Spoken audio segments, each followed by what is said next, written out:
Sure. Buon pomeriggio. Ci troviamo oggi. Buenas tardes. Nos encontramos aquí para escuchar a Greg Lukianoff y Martina Saltamáquia. Os los presento y a continuación os hablaré del contenido de la conversación. Lukianoff es el presidente de FIRE, la fundación, una fundación que se ocupa de defender los derechos individuales en el mundo de la educación. Su labor, su trabajo,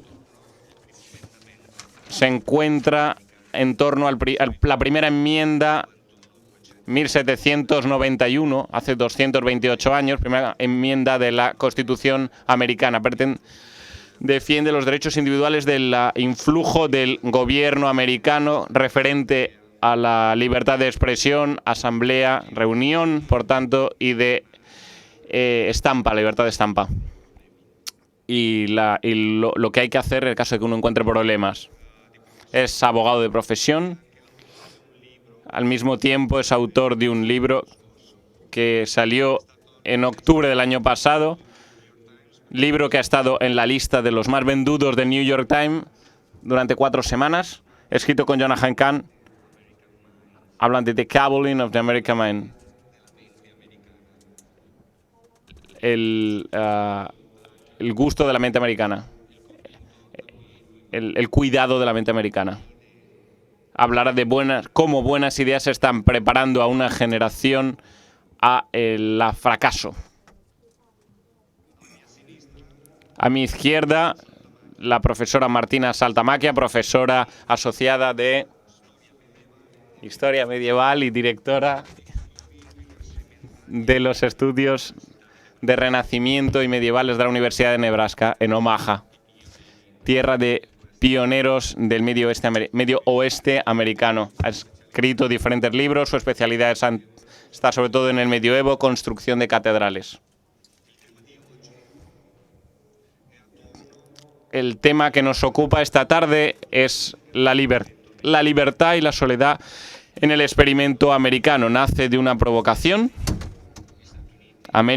Los Estados Unidos más bien son un país formado por aquellos que han dejado Europa en búsqueda de un lugar de mayor libertad donde construir sus propias vidas. Y por eso, ya desde el principio, con un gran deseo de proteger esta libertad que habían encontrado.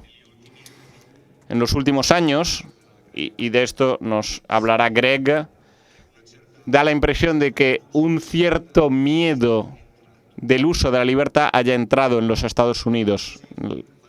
Greg Lukianoff nos va a mostrar cómo esto ya se está dando hoy en las universidades americanas, donde él trabaja como abogado que defiende los derechos individuales, el derecho de expresión de los profesores. La profesora Martina Saltamáquia nos ayudará a iluminar, siendo ella una historiadora y viviendo en tierra de pioneros, cómo esta realidad universitaria de la que forma parte, dado que enseña en la Universidad de Nebraska, pueda entenderse, este problema que tenemos pueda entenderse mirando a la historia de los pioneros y de la experiencia que ellos han tenido, lo que han experimentado en esos primeros años que han vivido allí, conforme llegaban a las costas americanas. Sin detenerme demasiado en la introducción, os presento, doy la palabra directamente a Greg Lukianoff.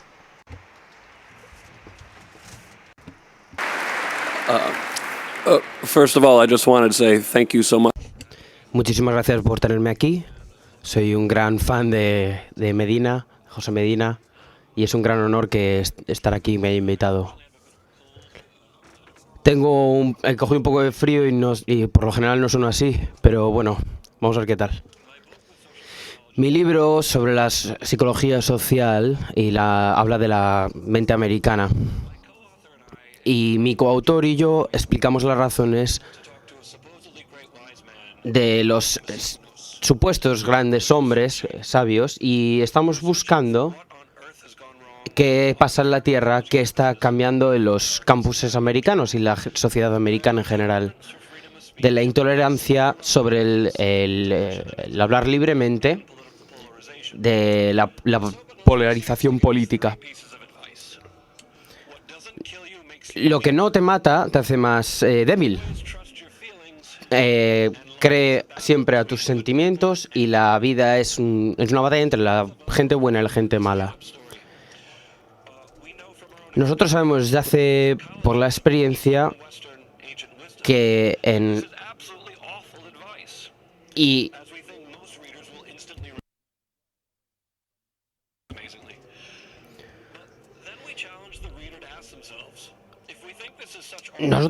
si nosotros pensamos que este es un consejo, mientras que nosotros es una de las grandes mentiras para los jóvenes, de manera directa e indirecta. Veamos qué es lo que contamos en el libro. No debemos estar sorprendidos porque una generación de jóvenes sean siempre más ansiosos y polarizados, porque nosotros, los jóvenes profesores, los padres y los profesores, estamos enseñándoles las cosas intelectuales que son polarizadas, y entonces tenemos que mirar esto. Vamos a dar un paso hacia atrás sobre la libertad de palabra en las universidades americanas. Desde el 2001 empecé a trabajar en esto. Las personas fuera de los Estados Unidos no tienen libertad de palabra en la universidad y la tienen ligada al concepto de ser políticamente correctos. Sí, hay un punto de certeza en esto, ¿no? Uno siempre intenta responder a la realidad. Pero en esta imagen de las diapositivas se ha intentado bloquear aparte de los estudiantes. Ha habido un documental que ha mostrado cómo se ha intentado bloquear un musical por parte de los estudiantes. Ha habido un estudiante que ha sido arrestado por distribuir un panfleto contra el capitalismo o una canción que hablaba de la libertad consentida, en la cual se ve que no pueden expresarse libremente. Y en el nivel más bajo, sabido que en el nivel de la Constitución estadounidense, que tiene la primera enmienda, se ve que esto es un límite para la libertad, al cual no se puede ver verdaderamente qué sucede con esta cosa. Ha habido muchos límites impuestos y definidos por las zonas en el que los estudiantes pueden expresarse libremente, como en la foto que hay ahí abajo. Y esto es algo que se ha dado con la tutela de la expresión de los Estados Unidos. Por lo tanto, estas relaciones han sido perpetradas desde dentro de la universidad. Por lo tanto, estamos hablando también del código contra de los mensajes, los mails duros, o incluso con expresiones ridículas, ¿no? De que hablan del uso por ejemplo, de las pantallas de manera inapropiada. Es un poco extraño porque hay lugares como la universidad que defienden la libertad de palabra, donde en realidad está siendo prohibida. Mi idea sobre todo esto ha cambiado cuando caí en depresión en 2007, y lo hablo en el libro. Luego me he recuperado, y en aquella época pensaba que realmente no podría decir nada, ¿no? Que no podría curarme. Y lo que me ha salvado es la terapia cognitiva contemporale, que es conocida como CBT. Simplificando un montón, la CBT contiene comprender cómo desembarazarse de los pensamientos obsesivos y de los argumentos racionales, en vez de usar las distorsiones cognitivas de las que hablaré después. Buscaba no encontrarme dentro de estos pensamientos catastróficos, pero no podía negar que en el campus esto pasaba en las universidades, porque era algo cotidiano. En mi primer libro de 2012, que se llama... Hay un ejemplo del cual me gustaría hablar. Un profesor de Nueva Jersey fue suspendido y se le mandó a una cura psiquiátrica después de haber puesto una foto de su hija que hacía este movimiento de yoga con una camiseta de Juego de Tronos y que citaba el texto de un personaje principal de Daenerys Targaryen que dice: cogeró todo aquello que es mío a fuego y sangre y fuego.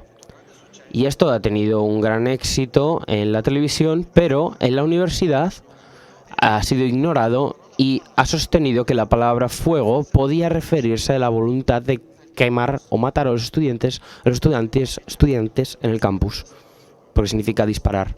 Y esto ha sido catastrófico en mi trabajo, pero en 2013 los estudiantes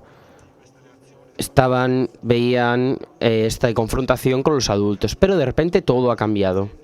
Este es un ejemplo del arte del college que ha sucedido antes del cambio. Un estudiante ha conducido con su coche encima de estas banderas americanas.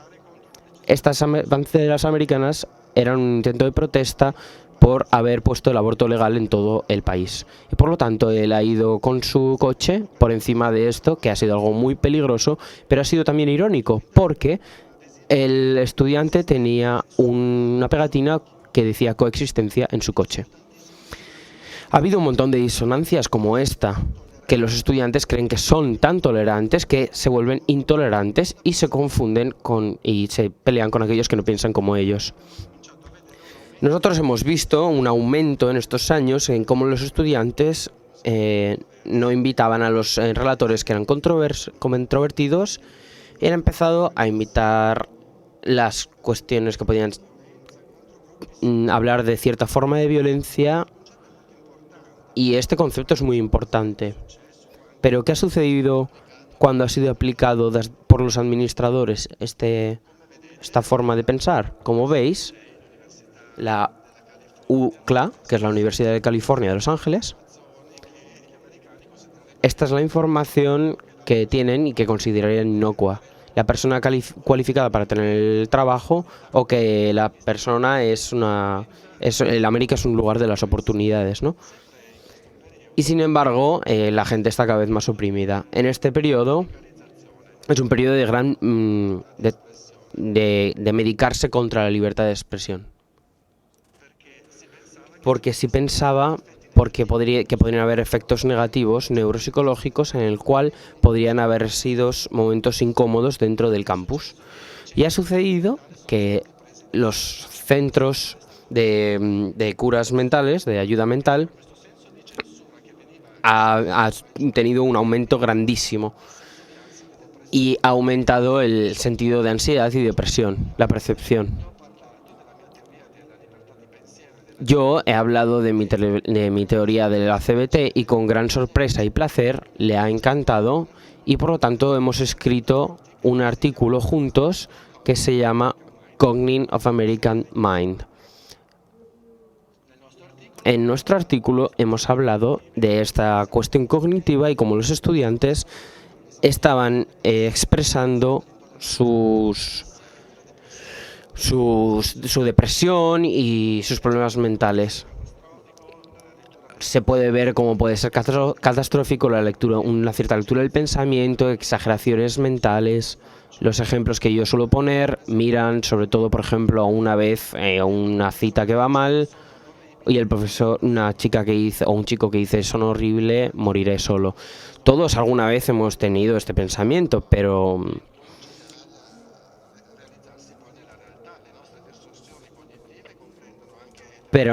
luego nuestros pensamientos cognitivos consiguen entender nuestros pensamientos emocionales, y por lo tanto no siempre tiene razón nuestras emociones.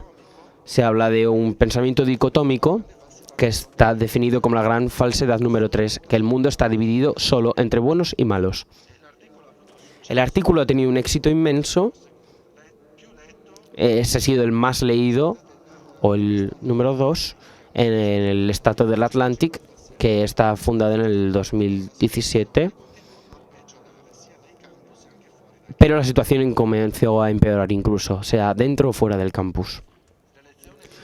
La elección de Donald Trump ha aumentado todas estas tendencias, llegando a la primera serie de violencias cometidas por los estudiantes, situaciones horribles que no había visto nunca. Horribles. Han atacado a Charles Murray, o por ejemplo a Berkeley en California. Los estudiantes han bloqueado los lugares de la gente de derechas que quería expresar sus ideas. Esto a mí y a John nos ha hecho continuar con nuestro trabajo y mirar qué era lo que estaba sucediendo. Y debo confesar que nunca me ha gustado el Godling of the American Mind como título, porque me parece muy ofensivo de la confrontación de personas que quieren leerlo. Por eso yo lo llamaría desemancipación. Porque mucha gente de la universidad, de estudiantes excelentes, se han convertido en personas con miedo, enfadadas y con grandes sensaciones frívolas. Entre el 2013 y el 2014, los estudiantes que iban a la universidad tenían percepciones totalmente distintas a las generaciones precedentes. Ha crecido muy lentamente y por ejemplo, han empezado a hacer cosas mucho antes, ¿no? Como desde el 95 en adelante se llama la generación Z, que han empezado a hacer muchas cosas antes que los demás, como guiar un coche o tener relaciones sexuales. Aquí con este gráfico podemos ver cómo las condiciones mentales han ido muy a peor, mucho peor de lo que se esperaba. Las fases de depresión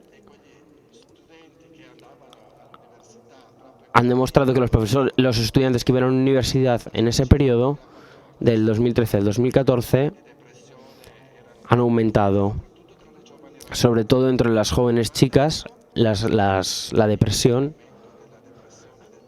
del ansia, que no explican la realidad, dado que los estudiantes no hablaban de un aumento de estrés al principio de todo esto, ¿no? No lo veían. No había una preocupación legada. Algunos decían que los estudiantes se sentían más abiertos de poder hablar de su depresión.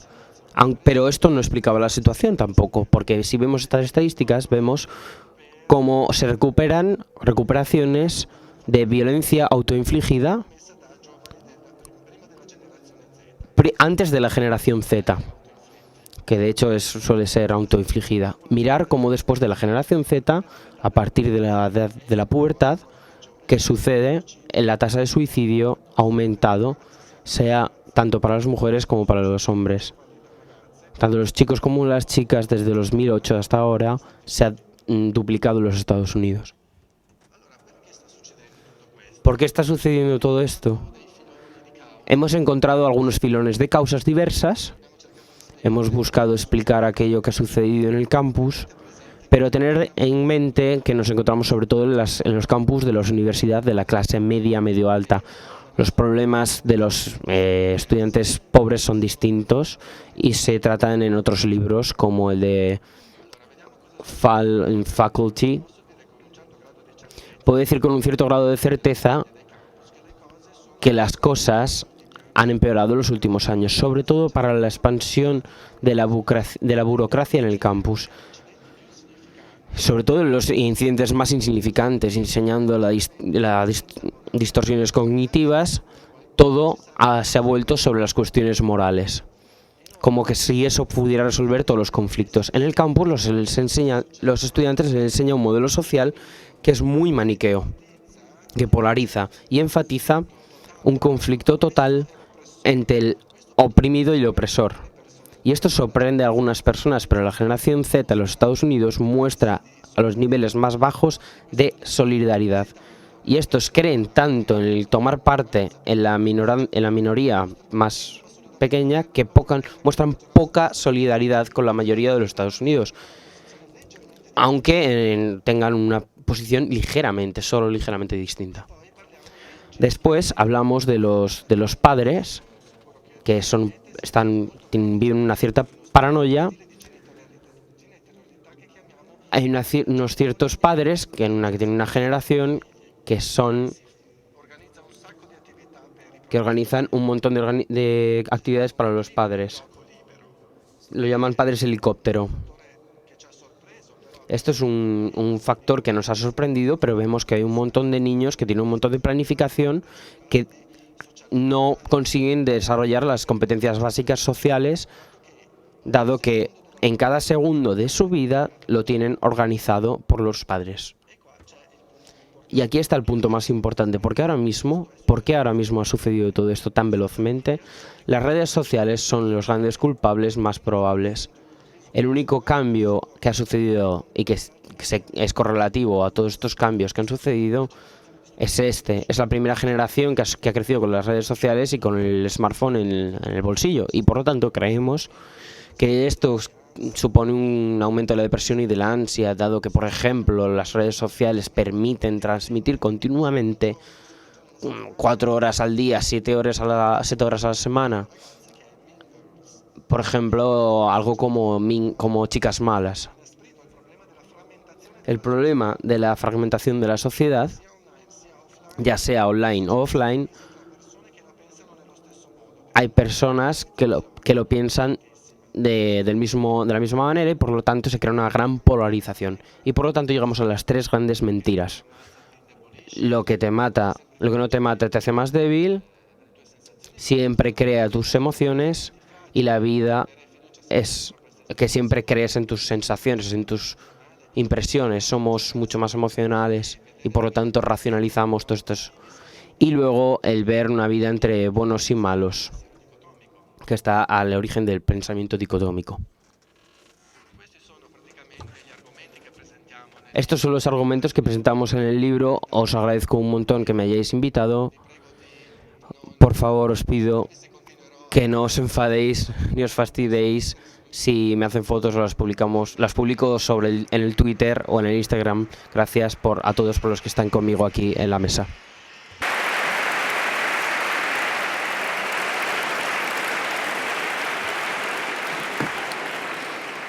Insegno da una decina d'anni. Enseña durante una década en América, con lo cual las cuestiones de las que Greg habla yo también las tengo, estoy consciente de ellas, por lo tanto empiezo a ver las consecuencias de esto tanto sobre profesores como sobre alumnos, conocimiento, diálogo y enseñanza misma.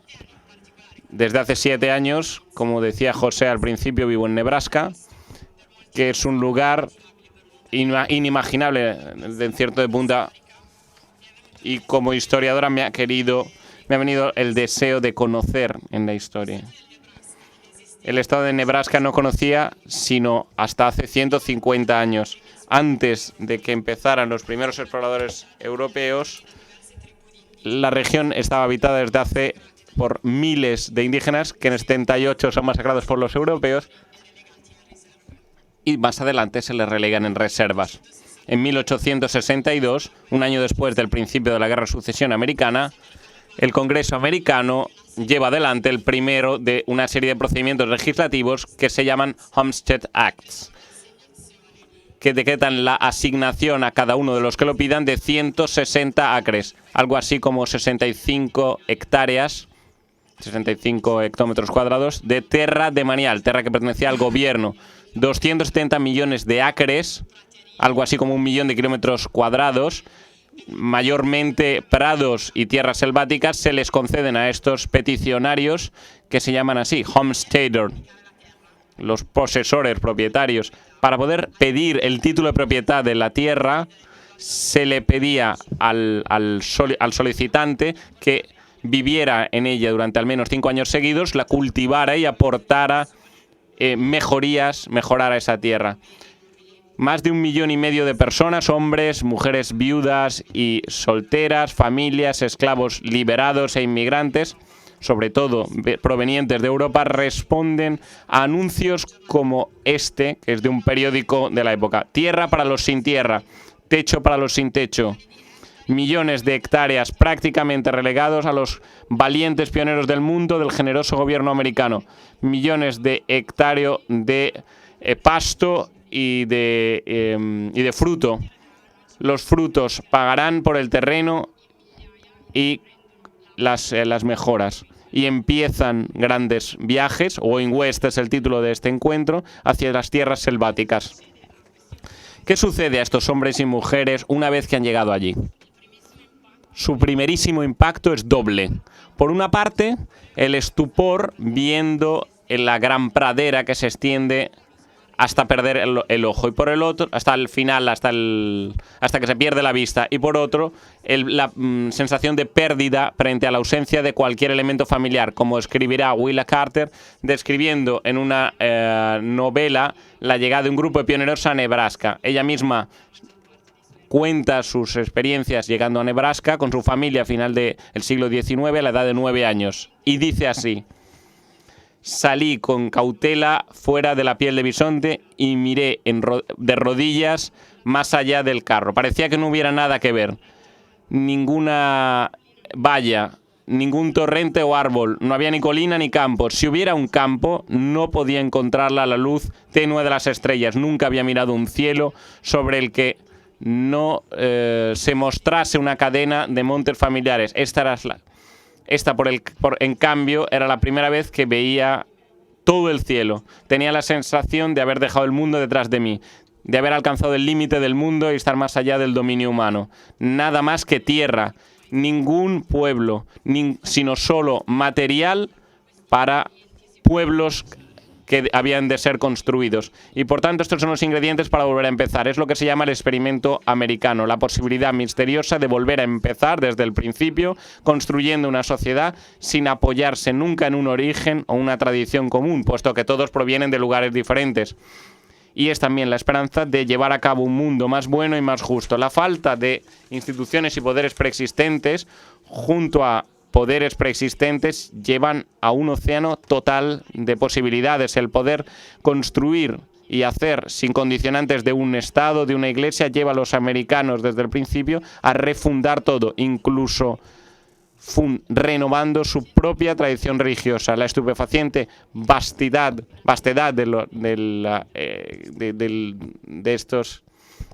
de estos valles hasta donde se perdía la vista son opciones que aparecen en canciones y textos de los americanos. La idea de que todo es posible, como escribe el pionero Ed a su amigo para intentar convencerlo para que él también se establezca en el territorio de Dakota. Tengo un buen fragmento de tierra, podría venderlo por 1000, pero espero que valga 5 veces esto dentro de un par de años, o quizá 10. En cuanto haya recogido algo y consiga invertir algo, podré ver a mi dinero crecer, sentado tranquilamente. Mi sincera opinión es que una joven pareja estaría loca en el este, mientras aquí pudiera tener incluso 160 acres. No te puedes imaginar, hasta que veas el fragmento para el ganado que es, hasta que no puedes plantarlo durante media milla. Los pioneros se encuentran con una dura realidad, como escribe una mujer a su tía Marta. Los saltamontes han destruido los jardines. Hasta que no podamos cultivar nada, tenemos que comprarlo todo, pero ni siquiera tenemos un poco de dinero. Nuestro apetito es bueno, pero parecemos muy poco afortunados. No tenemos una casa, sino solamente una cabaña de 3 metros que tiene goteras. Esperábamos poder construir algo. Mamá nos ha dicho que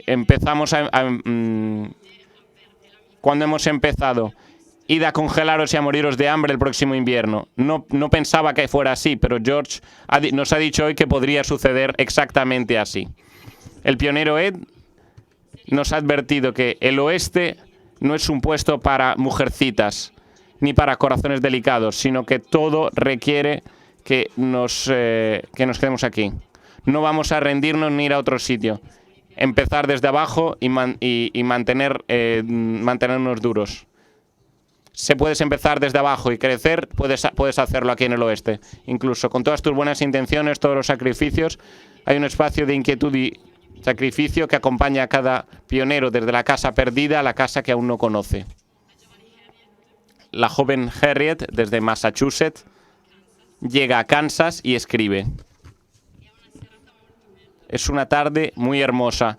Nuestro vasto prado parece suave y verde mientras se despliega lejos y lejos hasta el horizonte, y las aguas claras de nuestro noble río brillan con los toques rojos del caer de la tarde, mientras los verdes vescos se vuelven cada vez más oscuras en las riberas en un estupendo cielo claro. Seguramente la región más bella que mis ojos hayan visto, pero ningún lugar de la tierra parecen tan dulces y tanto una casa para mí como las colinas y las villas blancas en sus ángulos.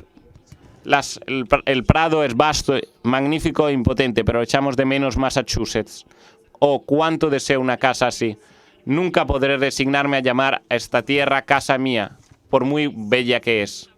Muy a menudo me despierto el sábado por la mañana cuando el sol esplende radiante a través de mi ventana y escucho el fracaso, la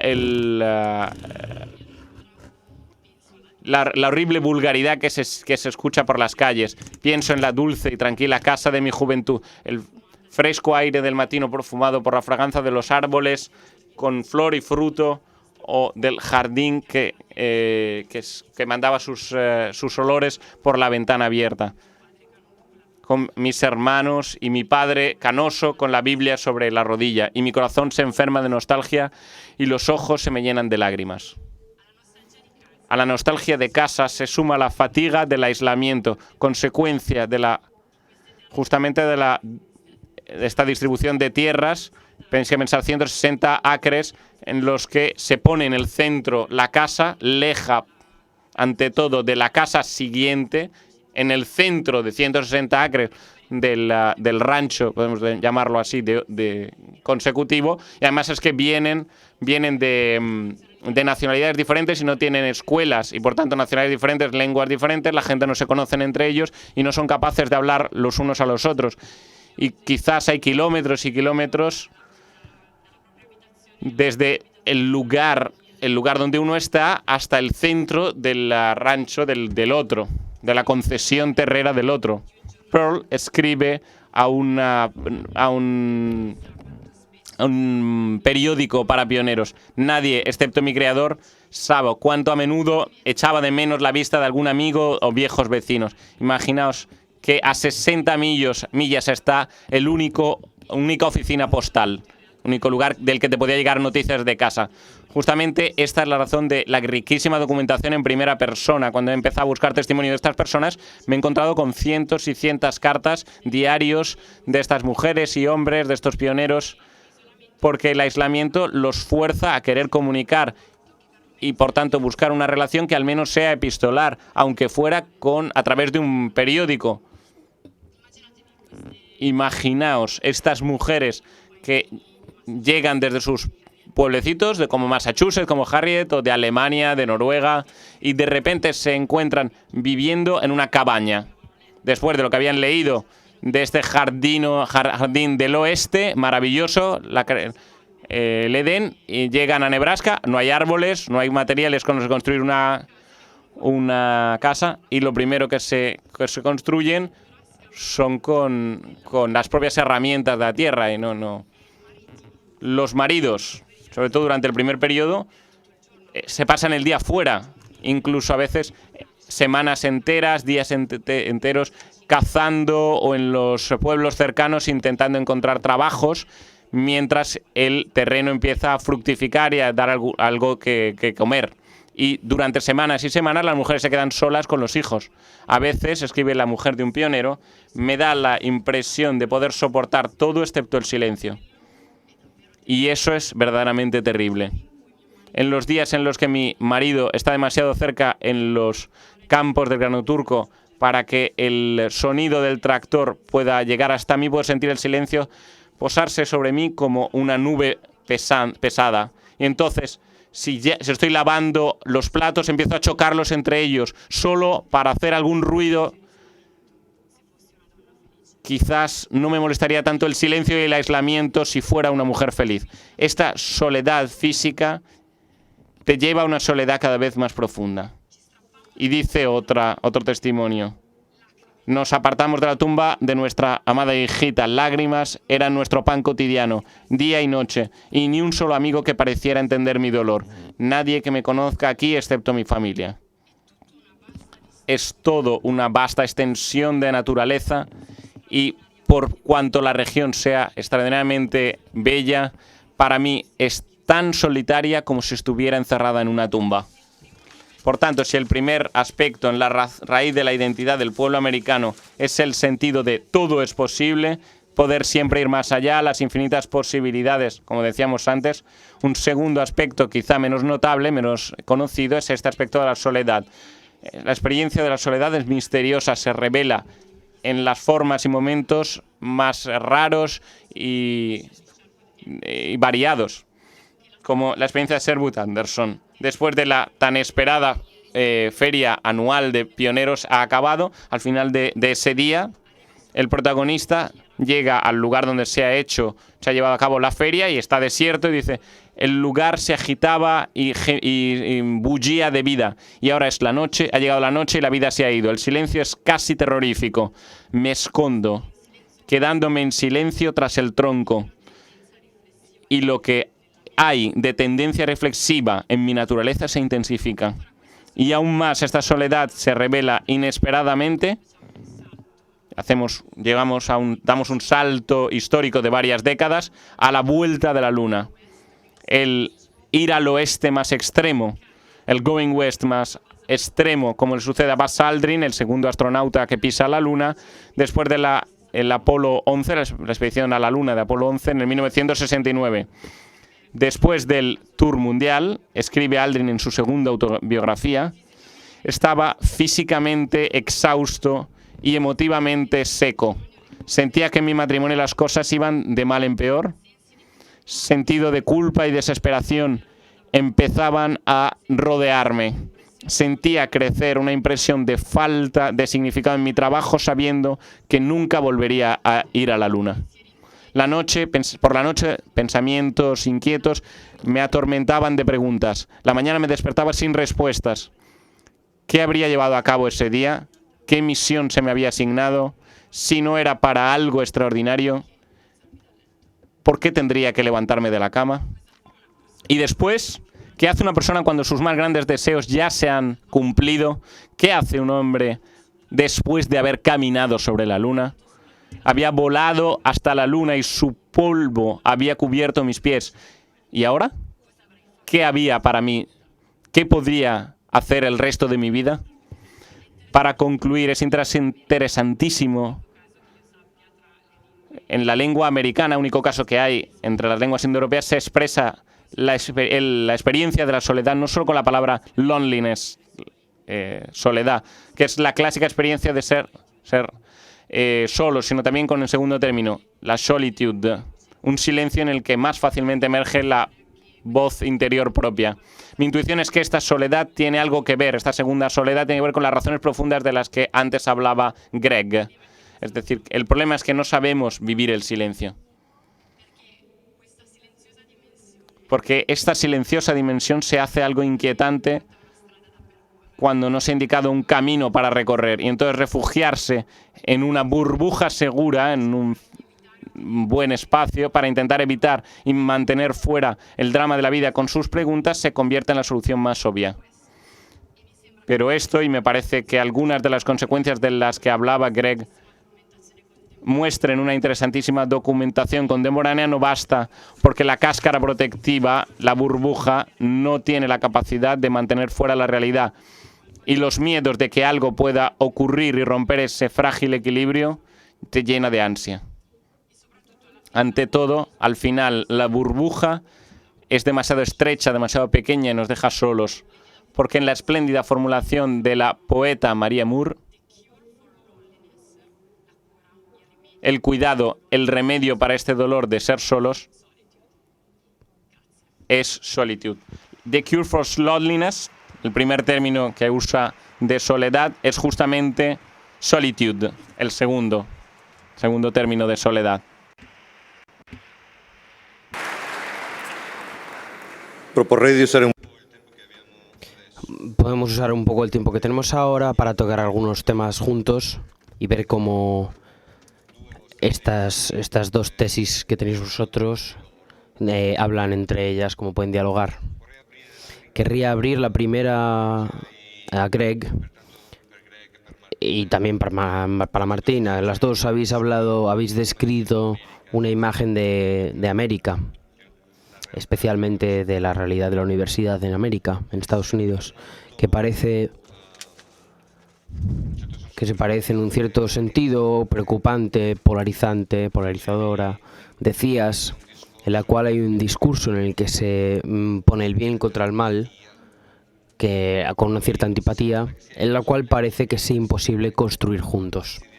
De hecho, diría, es que no, ni siquiera pensamos que sea posible. Parece imposible construir. En muchos sentidos, en muchos modos. Por lo tanto, la primera pregunta que quiero poner en la mesa, a este nivel, no es tanto al nivel de cuáles sean las razones de por qué esto ha sucedido, sino cuál es, en tu experiencia, lo que has visto para tu trabajo. Pienso también que eres abogado, tienes un trabajo muy... Vas allí a la universidad y lo llevas contra al juez y defiendes. Lo haces con este deseo y este amor por la libertad de las personas, de todos. Por tanto, mi pregunta es a este nivel aquí. ¿Tú qué puntos has visto de que haya posibilidad de un construir juntos que no está basado sobre el hecho de que estamos ya de acuerdo? ¿Qué has visto tú en tu experiencia? Y alrededor de ti. Una de las cosas que John y yo hemos visto juntos en esto de la polarización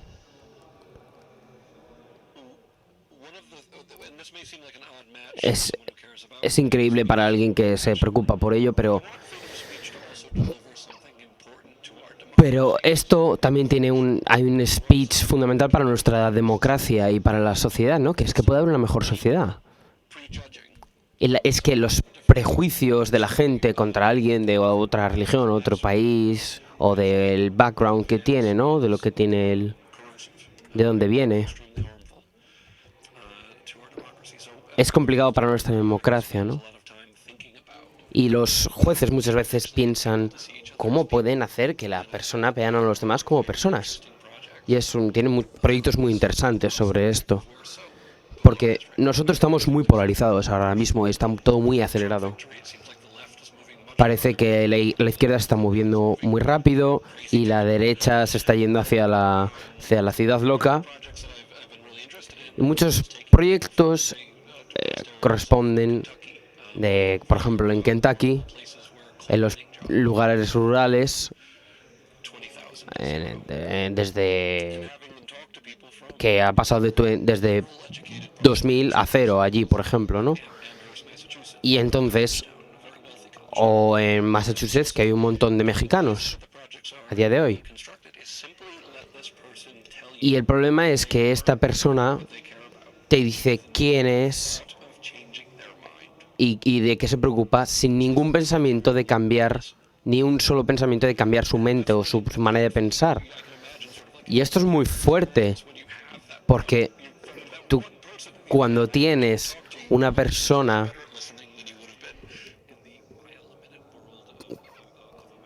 que no quiere escuchar en la América de hoy, y cuando tú ves una persona en el otro lado que no es estúpida o malvada, tú ves un cierto progreso, porque de hecho hay mucho avance en este proyecto de, por ejemplo, ir al Bronx para encontrar a los niños de la escuela y los niños blancos y los niños negros, ¿no? Y de hecho, todo esto requiere un tiempo y muchos niños del Bronx con el tiempo explican con su propia voz su experiencia de cuando han estado en los lugares duros. Y hay un elemento extra, ¿no?, en conocer a alguien que dice, yo conozco a esta gente. Esto es una cierta empatía, lo cual está relacionado con lo que hablaba Martina, lo que nosotros llamamos en el libro los problemas del progreso. que son esencialmente grandes ventajas al tener a esta gente que ha vivido estas experiencias, ¿no? De lo vasto que es la experiencia humana y la mente. Y el hecho, Salatut estaba muy preocupado por esto, del trabajo americano, porque nosotros estamos preocupados de que la gente puede estar sola, ¿no?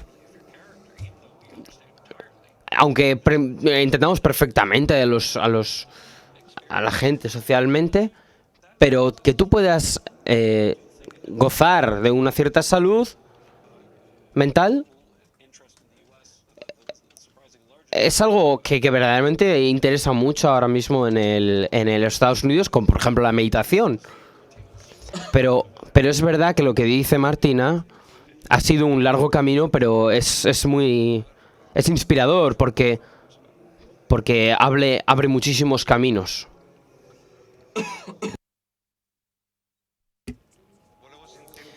Quería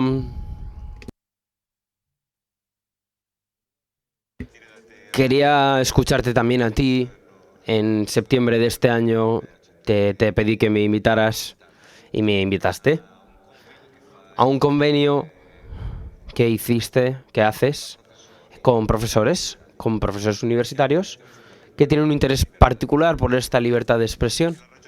Y la razón por la que te preguntaba el origen es cuál ha sido ese trabajo para ti, porque a mí me sorprendió muchísimo encontrar personas que tenían ideas absolutamente y radicalmente distintas, pero que eran capaces, como tú dices, tener esta empatía, esta capacidad de escuchar al otro, que en un cierto sentido de ayudarse entre ellos para poder explicar y decir libremente su pensamiento y quiénes son. A mí me ha sorprendido un montón como un mundo tan polarizado, como una persona que digamos que es liberal, estuviera dispuesta a ayudar a una persona que está en el otro lado a explicar su pensamiento en la universidad. Porque en un mundo en el que nosotros vivimos, aquello sería como ayudar al enemigo. Por eso quería preguntarte cuál es el origen de esa iniciativa y cuál ha sido la sorpresa que has encontrado. Yo lo he encontrado increíble. Creo que José encontró inspirador una conferencia de un profesor, porque cuando tú interactúas con gente, no importa cómo estemos depolarizados en realidad, porque hay alguna persona entre ellos que están muy preocupados de nuestra conformación, que estemos conformes. Hay gente que verdaderamente que están en algunos sitios que pueden ser muy tontos. Hay una cierta duda sobre nosotros mismos en las personas incluso más inteligentes. En la universidad, tristemente,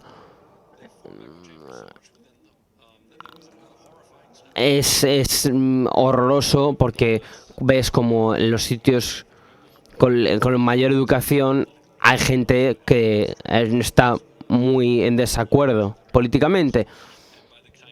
Y en el momento en el que desde el colegio hasta cuando empiezan a hacer el doctorado, en el colegio es un número muy pequeño y cuando hace doctorado es un número muy grande. Cuando uno crece y tiene poder, se polariza más. Y hay un punto en el que yo digo, es que quiero estar en desacuerdo con la gente y quiero poder ser crítico. Y una de estas conferencias las hago desde hace años, que ahí es de alta educación, pero siguen siendo pequeñas conferencias. Pero me encanta ver cómo es un gran proceso donde las reglas son básicamente mirar dejar tus sentimientos a la puerta y poder aceptar la crítica. Y aunque hay gente que no sabes muy bien cómo se puede hacer, porque es un poco difícil a veces, ha sido muy bonito ver cómo ha sido ideal este proceso para que la gente diciendo las cosas. Al final de mi libro yo me gustaría haber concluido con esto, hacer otro capítulo mi primer libro en el que se hablara solo del poder hablar libremente en el campus, como en San Francisco, ¿no? Y buscar y encontrar a alguien que esté totalmente en desacuerdo contigo. Sería un gran ejercicio hacer. Y no decir, oh no, no hay que estar asustado, ¿no? O esto tiene que estar bien. Esto suena muy distinto a nuestra experiencia actual, ¿no? Porque cuando ves a los académicos no hay interés ni en la curiosidad de dónde viene la gente, y desgraciadamente es muy raro que la gente se vea que está equivocada o que se pruebe que está equivocada. Y el hecho de que José viniera a la conferencia a mí me ha hecho muy feliz y me gustaría que hubiera más de este tipo. Martina, tú eras parte de la conferencia del profesor, yo estaba ahí detrás mirando. Te hago la misma pregunta. ¿Qué experiencia has visto que te da un poco de esperanza? Aunque sí sea una pequeña experiencia en la que tú veas alguna posibilidad de construir juntos que no está basada en el hecho de que estemos ya de acuerdo.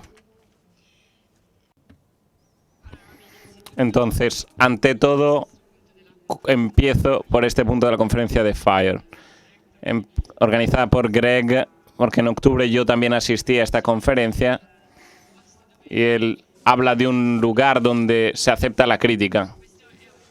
Bueno, esto es una forma un poco eufemística de decirlo, porque la cosa que más me ha desestabilizado cuando he llegado allí, me ha llamado la atención, es como la gente verdaderamente no tenía el más mínimo problema de criticar abiertamente lo que se decía. Con lo cual, imaginaros una sala donde hay como un centenar de personas, tal y como se contaba antes, de cualquier tipo de extracción social, tendencias políticas diferentes. Profesor ante todos sale delante de todos, hace una relación, 20, 30, 40 minutos, y y de repente se levanta uno y dice, yo estoy completamente en contra de lo que se ha dicho. Y lo que me ha llamado la atención es que esto era el principio de una conversación, de una discusión, en lugar de levantar un muro de negación. Se seguía adelante durante una hora, hora y media, y era evidente que durante una hora, hora y media, después de 20, 30 minutos de conversación, llevaba a todos los presentes a un lugar que estaba mucho más allá de lo que se podía pensar al principio. Había una persona que... Bueno, perdón, querría hablar de otra cosa cerca de mí temporalmente. Podría hablaros de medioevo o de algo que he profundizado en el primer semestre de este año, que es la disputatio. Las disputas que se llevaban a cabo en las universidades medievales como base para el conocimiento y el saber. Discusión sobre pareceres opuestos para llegar a un conocimiento más grande. Pero en lugar de retrotraerme al medioevo, que es mi disciplina de estudio y enseñanza, me gustaría quedarme en lo que me ha tocado en los últimos meses, que ha sido la preparación de la exposición que veis aquí en el meeting de Burbujas, Pioneros y la chica de Hong Kong. El trabajo de una decena de personas que viven y trabajan en Estados Unidos, con talentos profesionales completamente diferentes. Un productor de películas de Hollywood, un profesor de física y un profesor de filosofía de Washington. Un agente inmobiliario de Colorado, un arquitecto que construye rascacielos en Toronto, un compositor de música, el director de marketing de una empresa que lleva a cabo proyecciones para los grandes museos americanos y parques de atracciones. Cada uno de nosotros aportaba no solo sus propias profesionalidades y talentos, sino al mismo tiempo sensibilidades, temperamentos y acercamientos diferentes, puntos de vista diferentes, y el trabajo ha nacido de una continua discusión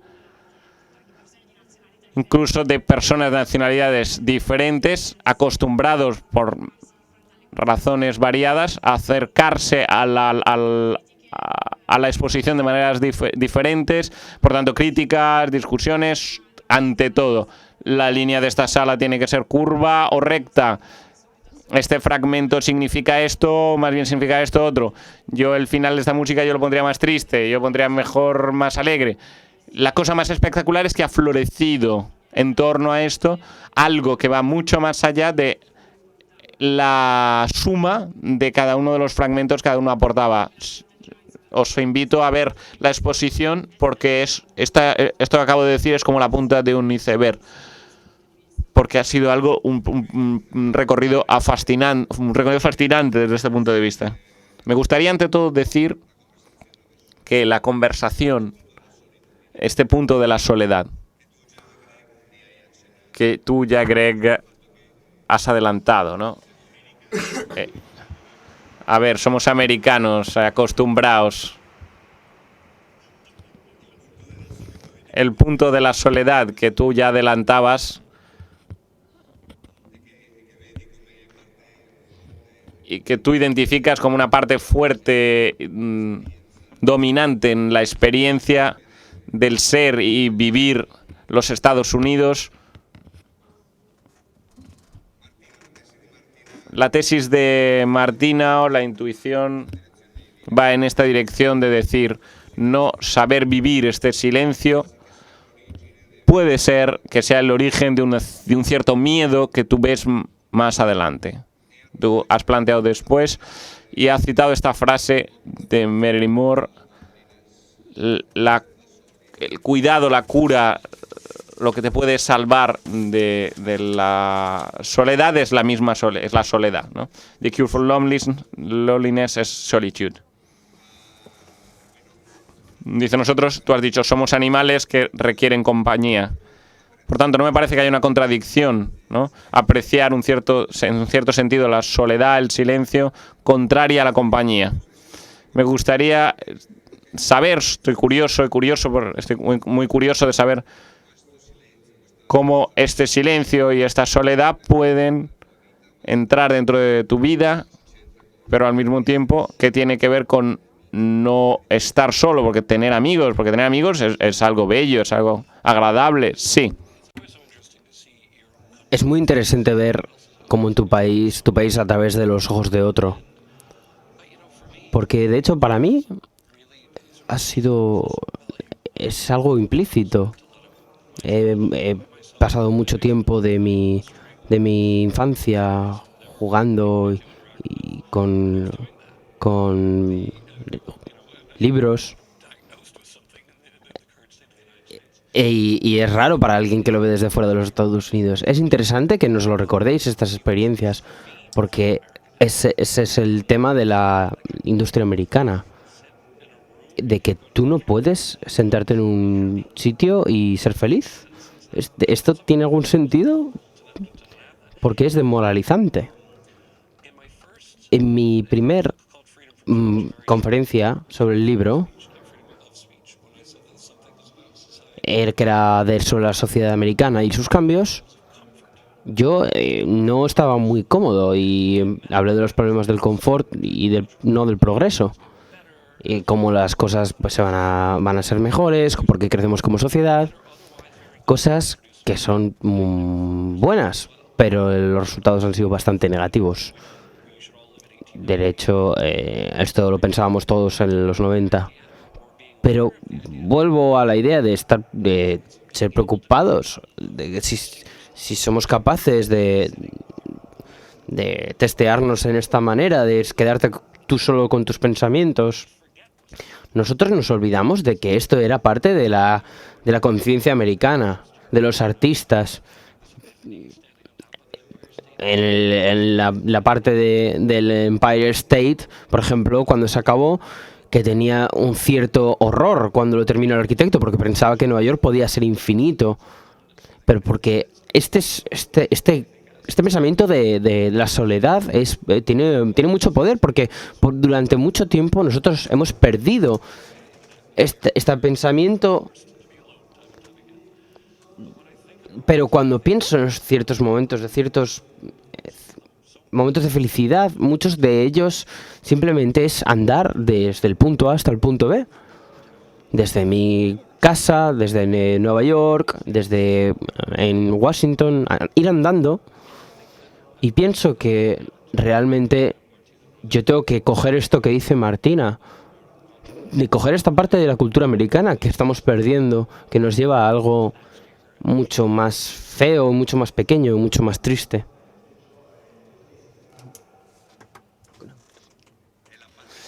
Y la parte social, porque hasta ahora has dicho que es bonito estar solo, pero la amistad, sí, claro, por supuesto.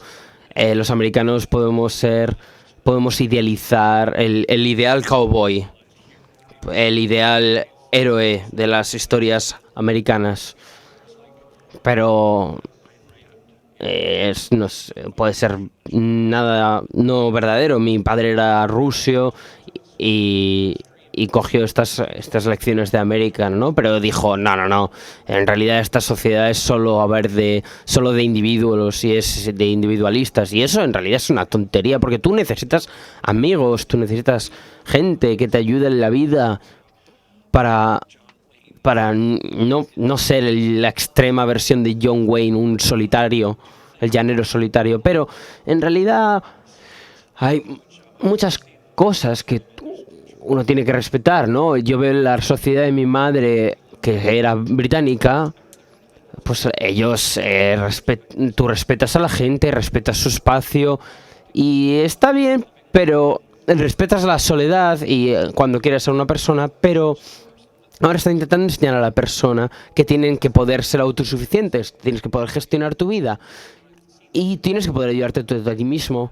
Y yo tengo que decir que en realidad muchas veces es mucho mejor tener un amigo, o te ayuda mucho más tener un amigo que te diga, tú puedes hacer esto, más que la autosuficiencia. A ti, Martina, tu tesis, ¿cómo ves esta relación entre la soledad y este momento actual?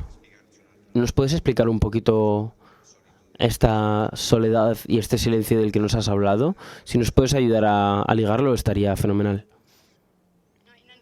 Bueno, lo primero me viene a la cabeza mientras que hablaba Greg, que ya Tocqueville hablaba de cómo somos propensos a la soledad, ¿no? Es propio del hombre. Pero por una serie de razones, la apertura y la movilidad, la incerteza de estas personas que llegan en estos lugares inmensos, el hecho de que no sea una condición, un precondicionamiento existente, todos estos son factores que ayudan a desarrollar una propensión a la soledad que es típicamente americana. Por otro lado, hay otro europeo que se da cuenta de esta unidad del lenguaje, que es un teólogo, Paul Tillich, que él explica estos dos términos de esta manera. Nuestra lengua ha percibido muy inteligentemente la forma de estar solo en el hombre. La palabra loneliness para explicar el dolor de estar solo, y la palabra solitude para explicar el esplendor de estar solos. Para entender un poquito qué significa esta solitude, pienso que podría venir a nuestra ayuda otro escritor, esta vez americano, Wendell Berry, que escribe esto. Entramos en la soledad en la cual perdemos la loneliness. La verdadera solitude se puede encontrar de maneras contaminados, donde no haya ningún deber humano. La propia voz interior se escucha y por lo tanto, por eso uno va a esa soledad. Se escucha la atracción y se siente la atracción por las cosas más íntimas, y por esto se responde más claramente a la vida de los demás.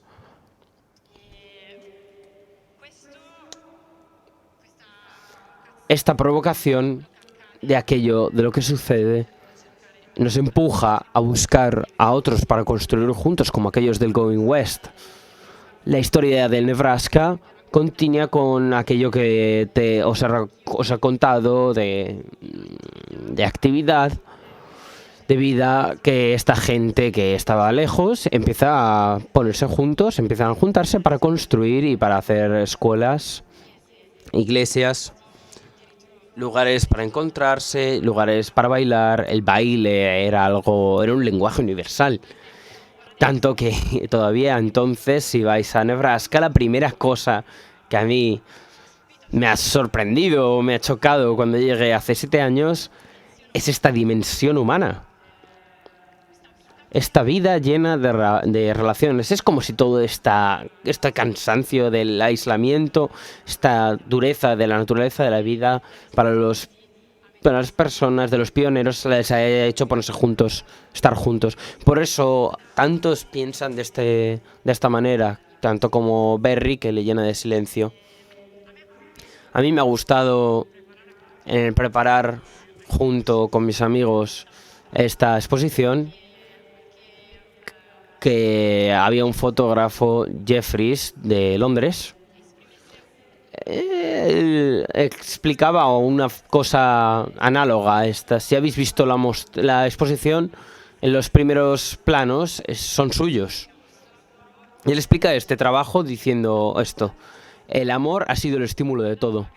Me ha dado una gran alegría, pero también unos grandes periodos de soledad que siguen hasta hoy.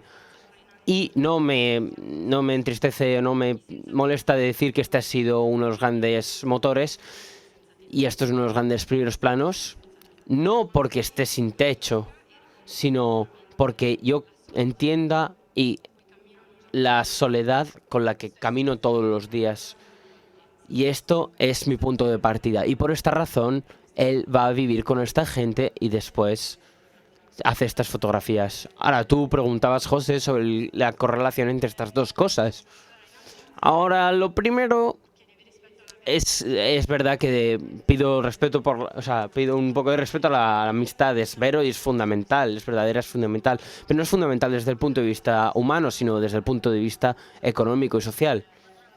Hablando de nuevo de los pioneros, he visto que un estudio en mi universidad de Nebraska, que ha sido publicado hace unos años, a un grupo de profesores han ido a estudiar el Homestead.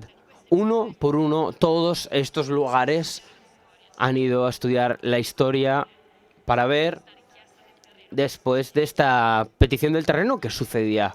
¿Cuántos después de estos 5 años conseguían, después de esta adversidad y sacrificios, conseguían obtener la propiedad? ¿Dónde se iban con las nacionalidades? ¿Había grupos por nacionalidades o eran nacionalidades distintas que casualmente acababan juntas y así? Y por este estudio, que se ha cuidado un montón, con un montón de datos y resultados matemáticos, ha habido unos resultados muy sorprendentes, porque realmente lo que han descubierto es que la gran mayoría de estos pioneros consigue obtener el terreno de la propiedad, y esto nos lleva a hacer el Midwest el gran pulmón agrícola de los Estados Unidos, como ciertas culturas, como para nosotros el grano turco, los primísimos productores mundiales. Y por justo por este trabajo que hacen, ¿qué descubren? ¿Cómo es posible esta cosa que con todo el sacrificio con el que se ha hablado antes, la mayoría consigue obtener la propiedad de la tierra? Y la respuesta que encuentran desde el punto de vista matemático estadístico es que el hacer homestead, que en América se dice homesteading, no es una cosa solitaria. Que esta gente que va a formar en el momento comunidades por la cercanía geográfica, aunque ya solo sea por eso, pero depende entre ellos para tener algo de éxito. Por lo tanto, es el nervio y la linfa. Y este es el problema de la justicia. Cuando ellos llegan no existe el sheriff, no existe el cuerpo de la policía. y por lo tanto, sin embargo, desde el punto de vista, los fraudes son muy pequeños y ahí se preguntan cómo es posible que haya una falta de una estructura que vaya a inspeccionar los terrenos, y descubren que la propia comunidad se organizaba libremente para ir a controlar, por ejemplo, no sé si había de squatter set, personas que iban a mirar en las casas que estaban vacías por un mes, y entonces todos se organizaban para ir a mes allí a la casa y quitarles de la casa. De este modo, crecido desde lo más básico, el nivel de fraude que se queda muy bajito. Y esto es fundamental y sin embargo no basta.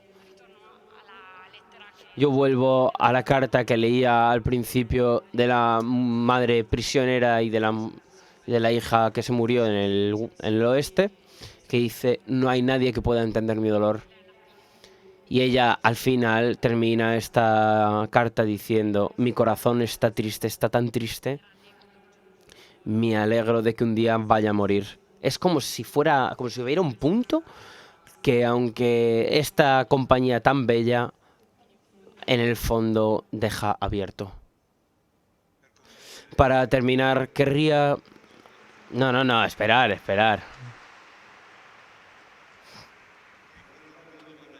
Querría hacer la última pregunta a Greg.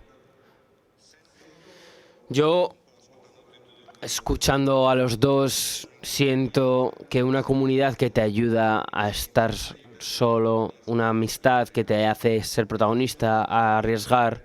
En tu presentación, Greg, has dicho que una de las causas primeras de los problemas de los niños, de los chicos, son los padres. Sí. Y has hablado mucho de la pérdida de los hijos que juegan solos, sin estar organizados, su vida, el mal que puede hacer que los padres están muy envueltos en la vida de sus hijos. Y lógicamente, uno como tú, que ama la libertad así, veo que es un principio que uno sigue.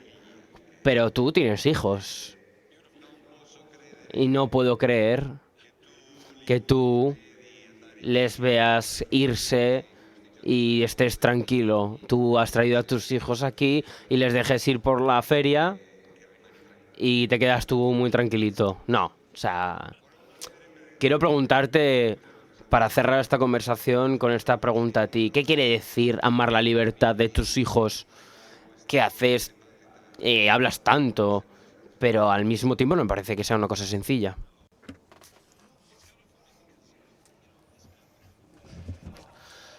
No, es una cosa divertida porque yo hablo de free range parenting para hablar de la paternalidad en estado salvaje, como si fuera de animales, ¿no? Pero nos hemos alejado mucho del estilo de ser padres que concedían libertad, que dejaban libertad, y esto se debe, en cierta medida, a que ha habido como una revolución no planificada contra los clichés. El cliché del individualismo americano, que es algo que ha durado durante bastante tiempo, son estereotipos. Por tanto, se ha visto como una ventaja creciente en hacer una gestión, incluso a nivel micro, de tus propios hijos. Pero hay casos extremos, ridículos, de los que deberían hacer los hijos. Hay casos en los que hay actividades extracurriculares en un número exagerado.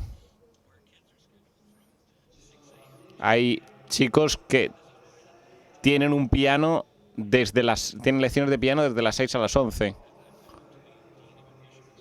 Yo tengo mucha solidaridad, quiero demostrar una gran solidaridad en favor de estos niños. Se habla de niños que son maravillosos, pero que tienen toda una vida súper planificada,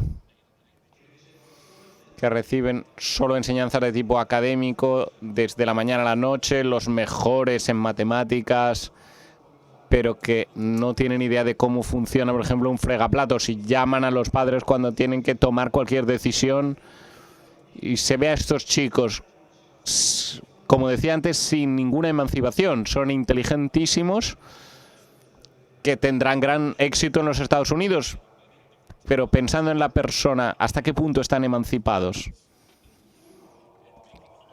Uno puede ser capaz de ir a un bosque solo, sobrevivir, pero tenemos estos chicos que no son capaces ni siquiera de usar un fregaplatos. El libro que he publicado ha tenido mucho éxito, y ha salido también en el New York Times, se ha encontrado en lo alto de los top 10.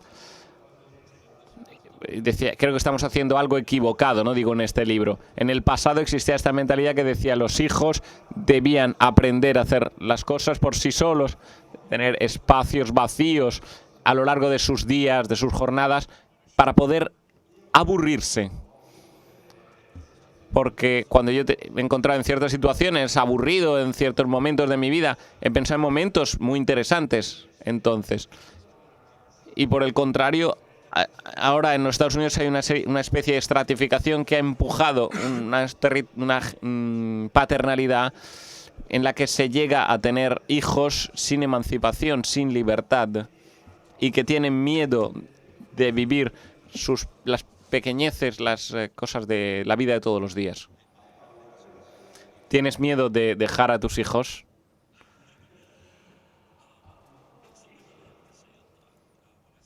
Bueno, cuando hablamos de este tema, yo digo siempre que yo soy un padre ansioso. Mi hijo tiene 3 años y medio y a 1 año y medio yo lo llevaba abrazado tan fuerte que no le dejaría nunca. Mi mujer es muy buena recordándome los principios según los cuales tiene que ser libre, poder jugar con palos, que sea capaz, o sea, que le dejemos libre de jugar con lo que quiere. Cuando ella me lo dice, yo siempre digo, bueno, es sencillo a nivel teórico, pero hay una parte de mí que siempre es controladora. Hay una parte del pionero que quiere tener a sus hijos consigo y abrazarlos fuerte para protegerles, ¿no? Y de esta forma aislarles del dolor. Y esto ha desaparecido de la mentalidad de la gente. Se sabía que esto podía llevar a cabo dolor y por lo tanto se ha abandonado. Pero ahora hay proyectos que se ocupan justamente de esto para conseguir que los niños tengan una experiencia propia de su infancia. Hay otras culturas que han introducido normas en este sentido. Y me gustaría, estoy muy interesado en saber cómo se hace en otras culturas. Por ejemplo, en Alemania o en la cultura japonesa se da mucho valor a la independencia de los hijos. Se deja a los niños autónomos, solos, que desarrollen sus propias experiencias. Para nosotros nos parece algo difícil, pero es que no queremos que los niños tengan miedo de... Bueno, se intenta que en los Estados Unidos se intenta que los niños crezcan para que sean adultos, como si ya fuesen adultos, pero es que no es fácil. El niño o la niña que se emancipa es un niño que se ama verdaderamente y que verdaderamente se quiere conservar, se quiere educar bien. Gracias, Greg. Gracias. ¿Y tú, Martina? Tú, Martina, Quería solo recordaros que el meeting es un evento único que permite momentos como este, que es gratuito, que nuestra responsabilidad, nuestra y vuestra, es sostenerlo, porque esto es un trabajo, para que esto pueda ser un trabajo que pueda continuar en este tiempo que es tan importante. Por eso, en toda la feria encontraréis lugares que dice Dona Ahora, con un corazón rojo, y las donaciones deben hacerse solo, únicamente a esos lugares. Ser generosos, por favor. Gracias por esta tarde.